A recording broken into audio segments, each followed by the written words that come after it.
जय हिंद friends, myself Rohit and welcome to our foot lab classes. आज के इस लेक्चर में हम लोग पढ़ेंगे एक्वायर्ड इम्यूनिटी के बारे में। इसके पहले लेक्चर में हम लोग पढ़ चुके थे इनेट इम्यूनिटी के बारे में। अब उसी से अलग एक और इम्यूनिटी जिसको क्या बोलते हैं हम लोग, एक्वायर्ड इम्यूनिटी। आइए बिना लेट के इसको हम लोग पढ़ते हैं। तो एक्वायर्ड इम्यूनिटी क्या होती है? तो एक्वायर्ड इम्यूनिटी को पढ़ने से पहले सबसे पहले हमको इम्यूनिटी के बारे में समझना जरूरी है। आइए समझते हैं इम्यूनिटी क्या होती है। इम्यूनिटी क्या है? तो इम्यूनिटी क्या होता है? Which play a defence mechanism against pathogen, which play a defence mechanism against pathogen, यानी हमारे बॉडी के अंदर अगर कोई भी पैथोजन एंटर कर रहा है, वायरस, बैक्टीरिया, प्रोटोजोआ, तो उसके अगेंस्ट क्या करेगा? ये डिफेंस करेगा, उससे बचाव करेगा। इसी को क्या बोलते हैं हम लोग? इम्यूनिटी बोलते हैं। ये जो इम्यूनिटी होती है, अब एक बार और थोड़ा सा बेसिक देख लीजिए। इम्यूनिटी जो होती है कितने टाइप्स की होती है? तो इम्यूनिटी है ये दो टाइप्स की होती है। एक होती है हमारा एक्वायर्ड, एक होती है हमारा इनेट इम्यूनिटी, इनेट, और एक होता है एक्वायर्ड। यानी एक इनेट इम्यूनिटी और एक क्या है? एक्वायर्ड इम्यूनिटी है। यहां तक क्लियर हो गया? तो इस लेक्चर में हम लोग, इसके पहले लेक्चर में हम लोग इनेट इम्यूनिटी के बारे में पढ़ चुके हैं। इसमें हमको पढ़ना है एक्वायर्ड इम्यूनिटी के बारे में पढ़ना है। एक्वायर्ड इम्यूनिटी के बारे में, जो इनेट इम्यूनिटी होती है बर्थ से पहले की मतलब प्रेजेंट होती है हमारे बॉडी के अंदर। लेकिन जो एक्वायर्ड इम्यूनिटी है, जब पैथोजन हमारे बॉडी के अंदर एंटर करता है तब जाके उसके अगेंस्ट ये रिस्पॉन्स अपना चालू करता है। तो इस लेक्चर में हमको एक्वायर्ड इम्यूनिटी के बारे में पढ़ना है। तो आइए एक्वायर्ड इम्यूनिटी के बारे में लोग पढ़ते हैं। तो यहाँ देखिए एक्वायर्ड इम्यूनिटी, सबसे पहले जो एक्वायर्ड इम्यूनिटी है कैसे काम करती है और किस तरीके से काम करती है, किस प्रोसेस पे, किसके बेस पे ये काम करती है, तो आइए समझते हैं। तो एक्वायर्ड इम्यूनिटी, अब देखिए जो एक्वायर्ड इम्यूनिटी किस पे बेस्ड काम करती है? तो पैथोजन स्पेसिफिक होती है ये। पैथोजन स्पेसिफिक का मतलब होता है कि जब हमारे बॉडी के अंदर, देखिए यहां से कोई हमारी बॉडी है, ये बॉडी है, बॉडी के अंदर कोई बाहर से पैथोजन आया, जब पैथोजन यहाँ पे एंटर कर जाएगा तब जाके क्या करेगी? अपना एंटीबॉडी बनाकर क्या करेगी? इसको मार करके किल करेगी। दूसरा क्या होता है? ये मेमोरी बेस्ड होता है, ये मेमोरी बेस्ड होता है। यानी मेमोरी बेस्ड का मतलब क्या होता है कि हमारे ये जो पैथोजन आया होगा, जैसे मान के चलिए ए टाइप का कोई पैथोजन हमारे बॉडी के अंदर आया, इसको मार दिया, लेकिन इसकी स्पाइक में किस टाइप्स की मतलब स्ट्रक्चर थी, क्या क्या चीजें थी, फ्यूचर में फिर ये अगर आएगा तो इसके अकॉर्डिंग क्या करता है? ये पहले से इंफॉर्मेशन इसके अगेंस्ट क्या करता है? कलेक्ट करके अपने पास रख लेता है, जो एक्वायर्ड इम्यूनिटी होती है। उसके बाद से फ्यूचर में जब भी ये ए टाइप का पैथोजन एंटर करेगा तो उसको मारकर क्या कर देगा? ये किल कर देगा। तो ये मेमोरी बेस्ड होता है और पैथोजन स्पेसिफिक होता है। अब आइए समझते हैं कि जो एंटीबॉडी है जो बॉडी के अंदर बन रही है, ये किस तरह से बनती है और कौन बनाता है इसको।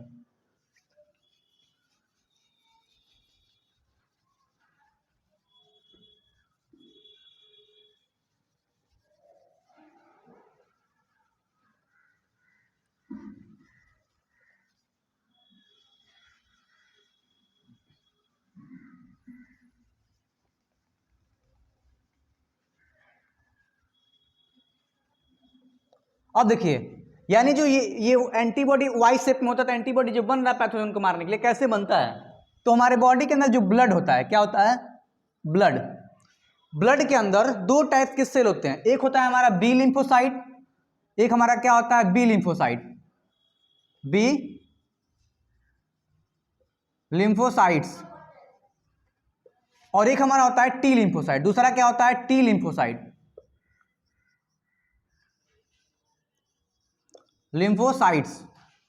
आई होप यहां तक आपको क्लियर हो गया। जो बी लिम्फोसाइट है, टी लिम्फोसाइट है, मिलकर के एक प्रोटीन बनाते हैं जिसको हम लोग एंटीबॉडी बोलते हैं। वो एंटीबॉडी जो पैथोजन एंटर करता है उसको मार करके खत्म करता है। तो इसमें से जो बी लिम्फोसाइट है क्या करता है? प्रोड्यूस एंटीबॉडी, यानी ये एंटीबॉडी बनाता है। तो टी लिम्फोसाइट का क्या काम है? टी लिम्फोसाइट इसको हेल्प करता है एंटीबॉडी बनाने में। यानी ये क्या करता है हमको? ये क्या करेगा? जो बॉडी के अंदर का जो ब्लड है, ब्लड के अंदर बी लिम्फोसाइट और टी लिम्फोसाइट है, दोनों मिल करके वो प्रोटीन स्पेशल टाइप की बनाती है जिसको हम लोग क्या बोलते हैं, एंटीबॉडी बोलते हैं। तो इस एंटीबॉडी को मेन बनाने का काम बी लिम्फोसाइट करता है, लेकिन टी लिम्फोसाइट इसको क्या करता है, आकर के हेल्प करता है। अब देखिए बुक में दिया है कि बी लिम्फोसाइट और टी लिम्फोसाइट का रिस्पॉन्स किस तरह का होता है, दो टाइप्स का होता है, एक होता है प्राइमरी रिस्पॉन्स और एक क्या होता है, सेकेंडरी रिस्पॉन्स। तो अब देखिए इसमें क्या होता है, थोड़ा इधर हम लोग क्लियर समझ लेते हैं इसको।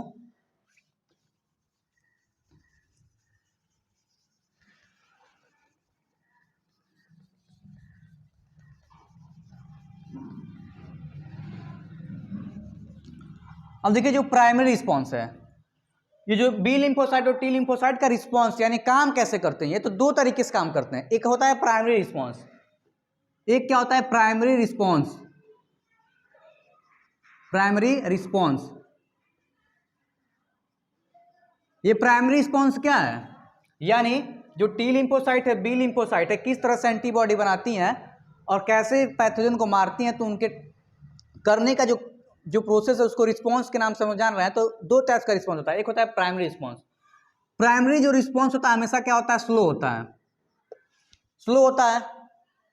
जैसे आप समझिए, अब यहाँ पे कोई बॉडी है, यहाँ से कोई पैथोजन एंटर कर रहा है इसके अंदर, ये क्या है हमारा पैथोजन, ये पैथोजन एंटर किया, तो मान लीजिए यहाँ पैथोजन एंटर कर चुका है। फर्स्ट टाइम पे ये ए टाइप का कोई पैथोजन एंटर किया था, ए टाइप वाला, तो इसके against B lymphocyte T lymphocyte मिलकर के बॉडी के अंदर क्या बनाएंगे, एंटीबॉडी जो वाई शेप का होता है, आकर के इसको मारेगा। लेकिन इतना प्रोसेस करने का, इतना जो प्रोसेस ये हो रहा है इसके अंदर, ये सारा बहुत स्लो होता है। एक ग्राफ के तरीके समझेंगे तो हम लोग, समझ लीजिए यहाँ पे मान लीजिए हम लोग ये टाइम ले रहे हैं, टाइम, और ये क्या है इसका है रिस्पॉन्स है। यहाँ पे हम लोग क्या ले रहे हैं, इसका रिस्पॉन्स, इसका रिस्पॉन्स यानी बी लिम्फोसाइट और टी लिम्फोसाइट मिलकर के बना रहे हैं। तो एक टाइम पे मान लीजिए पैथोजन बॉडी के अंदर एंटर कर चुका है, तो धीरे धीरे क्या करेगा, टाइम बढ़ता जाएगा, लेकिन रिस्पॉन्स अब उतना नहीं बढ़ेगा। टाइम बढ़ता जाएगा, कुछ समय बाद जाकर के ये रिस्पॉन्स तेजी से बढ़ेगा। तो यहाँ पे जाकर के इस स्टेज पे पैथोजन को मार करके एंटीबॉडी क्या करेगी, किल करेगी। तो ये लगभग स्लो प्रोसेस था जिसको प्राइमरी रिस्पॉन्स बोलते हैं।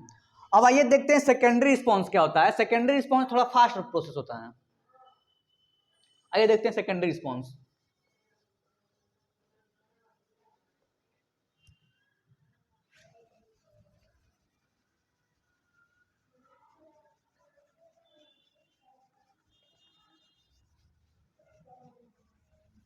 यानी जो बी लिम्फोसाइट टी लिम्फोसाइट मिलकर के एंटीबॉडी बना रही हैं, तो उनका रिस्पॉन्स दो टाइप का होता है, एक प्राइमरी जो स्लो होता है। सेकेंडरी रिस्पॉन्स क्या होता है, सेकेंडरी रिस्पॉन्स। तो सबसे पहले सेकेंडरी रिस्पॉन्स कैसा होता है, फास्ट प्रोसेस होता है। कैसा होता है, फास्ट प्रोसेस। मतलब अब देखिए, जैसे हम लोग पहले पढ़ चुके हैं कि ये पैथोजन स्पेसिफिक होता है, जब पैथोजन आएगा तब एंटीबॉडी बनेगा, और उसके साथ साथ मेमोरी बेस्ड होता है। तो मान के चलिए जो स्लो रिस्पॉन्स था, ए टाइप का जो पैथोजन आया था, तो हमारे बॉडी की जो सेल्स हैं, बी लिम्फोसाइट टी लिम्फोसाइट्स और भी जो सेल्स होती हैं जो मेमोरी बेस्ड होती हैं, वो क्या करती हैं, इसके स्पाइक को, मतलब समझ लीजिए कोई वायरस हम लोग ले रहे हैं ऐसे, ये कोई वायरस था, तो वायरस हमारे बॉडी के अंदर क्या किया था, एंटर किया था। तो इस वायरस का जो ये बाहर का स्ट्रक्चर दिख रहा है, इसको हम लोग क्या बोलते हैं, जो दिख रहा है ये सारे क्या, स्पाइक बोलते हैं। स्पाइक उनकी स्पेशल टाइप की प्रोटीन या कार्बोहाइड्रेट जिस चीज की भी मिल करके बनी होती है, उसकी बनी होती है। तो उसी को हमारी जो बी सेल टी सेल पढ़ते हैं, रीड करते हैं, और रीड करके उसके अगेंस्ट एंटीबॉडी बनाते हैं वाई शेप का, जो जाकर क्या करता है, उसको मार करके किल करता है। तो मार के तो किल कर दिया, लेकिन इसके स्पाइक का जो इन्फॉर्मेशन है कलेक्ट करके अपने पास रखे रहते हैं, ताकि फ्यूचर में फिर से जो जो ए टाइप का आएगा पैथोजन, तो उसको मारने के लिए जो एंटीबॉडी बनाने का प्रोसेस है उतना समय नहीं लगेगा, क्योंकि पहले से उसके बारे में इंफॉर्मेशन कलेक्ट है। तो तुरंत क्या करेगा, उसके अगेंस्ट एंटीबॉडी बना करके मार करके उसको किल करेगा। तो मान चलिए सपोज करिए कि जो फर्स्ट टाइम पे टाइप का वायरस या जो भी पैथोजन आया था, उसको तुम्हारे खत्म कर दिया गया, लेकिन हमारे बॉडी की जो सेल्स हैं, वो मेमोरी, उसका पूरा डेटा यानी पूरा इन्फॉर्मेशन किस टाइप का उसका स्पाइक था, कैसा था, उसका इन्फॉर्मेशन कलेक्ट करके रखी रहती है।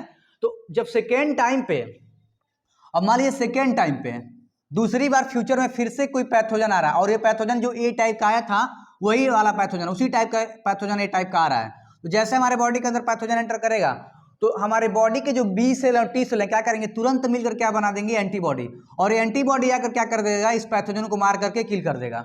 तो बहुत फास्ट प्रोसेस है। क्यों फास्ट है, क्योंकि पहले से इनके बारे में इंफॉर्मेशन हमारे सेल्स के अंदर क्या है, स्टोर होकर के रखा गया है, ताकि किस टाइप की इसके एंटीबॉडी इसके अगेंस्ट बनाना है और कैसे इसको किल करना है। तो इसको अगर ग्राफ से समझेंगे हम तो इस तरह से ग्राफ से समझ सकते हैं। ये हमारा टाइम हो गया, और ये हमारा क्या हो गया, रिस्पॉन्स। तो जैसे जैसे टाइम बढ़े, जैसे ही टाइम बढ़ेगा तुरंत क्या करेगा, अपना रिस्पॉन्स ये दिखा करके तुरंत यहाँ पे मार के क्या कर देगा, उसको किल कर देगा। क्यों तुरंत मार के किल कर रहा है, क्योंकि ए टाइप का वायरस तो पहले से है, पैथोजन पहले से आ चुका है, जिसको मारने का प्रोसेस हमारे बी सेल और टी लिम्फोसाइट्स कर चुके हैं। और इसके अगेंस्ट जो मतलब उसका जो भी डेटा था, इन्फॉर्मेशन था, किस टाइप की स्पाइक होती है इसकी, किस टाइप की प्रोटीन होती है, कैसा इसका स्ट्रक्चर होता है, सारा इन्फॉर्मेशन पहले से कलेक्ट है। तो इसीलिए इसको दोबारा मारने में कोई दिक्कत ज्यादा नहीं हो रही है। तो इसलिए प्राइमरी रिस्पॉन्स लो रिस्पॉन्स होता है और सेकेंडरी रिस्पॉन्स कैसा होता है, फास्ट रिस्पॉन्स होता है। अब आइए जो बी सेल और टी सेल मिलकर के जो बनाते हैं स्ट्रक्चर वाई शेप का, उसको हम लोग एंटीबॉडी बोलते हैं। ये एंटीबॉडी है जो स्पेशल टाइप की प्रोटीन से, यानी प्रोटीन से मिलकर के बना होता है। आइए देखते हैं इसका स्ट्रक्चर कैसा होता है रियल में, मतलब रियल एक नहीं, एक कार्टून की तरह बुक में, एनसीईआरटी के बुक में दिखाया हुआ है, हो सकता है उससे क्वेश्चन आ सकते हैं। तो आइए समझते हैं इसके स्ट्रक्चर को।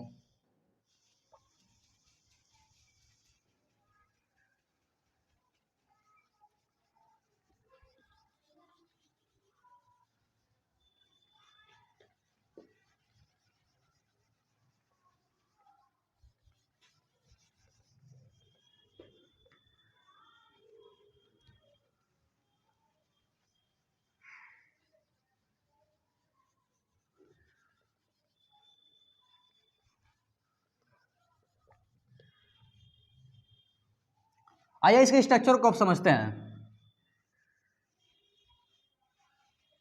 तो अब यहां पे हम लोग एक हेड डाल सकते हैं, स्ट्रक्चर ऑफ एंटीबॉडी।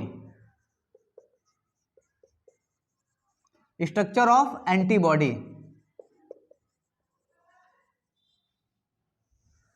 तो स्ट्रक्चर हम लोग पहले देख चुके हैं, कार्टून की तरह दिखाया है एनसीईआरटी बुक में, जो वाई शेप का है। तो कुछ इस तरह का इसका स्ट्रक्चर है।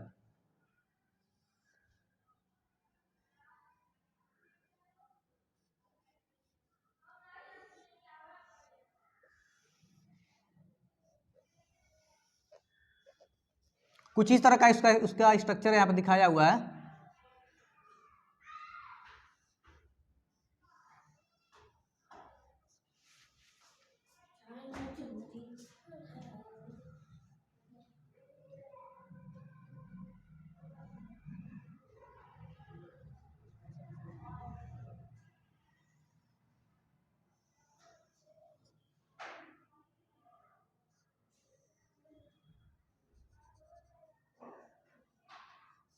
इस तरह का उस बुक में, एनसीईआरटी की बुक में उतना अच्छा फिगर नहीं बन पा रहा है, तो इस तरह का कुछ स्ट्रक्चर बनाया हुआ है, जिसमें एक यहाँ पे एन टर्मिनल दिखाया और एक यहाँ पे क्या दिखाया हुआ है, सी टर्मिनल। यानी नीचे वाले को सी टर्मिनल बोलते हैं और ऊपर वाले को एन टर्मिनल। ये हमारा क्या होता है, ये लाइट चेन है। ये वाला जो छोटा सा दिख रहा है प्रोटीन का पार्ट, इसको लाइट चेन बोलते हैं, लाइट चेन। उसी तरह ये भी क्या हो जाएगा, लाइट चेन, लाइट चेन। ये जो बड़ा वाला ऐसे दिख रहा है, इधर भी जो बड़ा वाला दिख रहा है, इसको हम लोग क्या बोलते हैं, हैवी चेन बोलते हैं, हैवी चेन।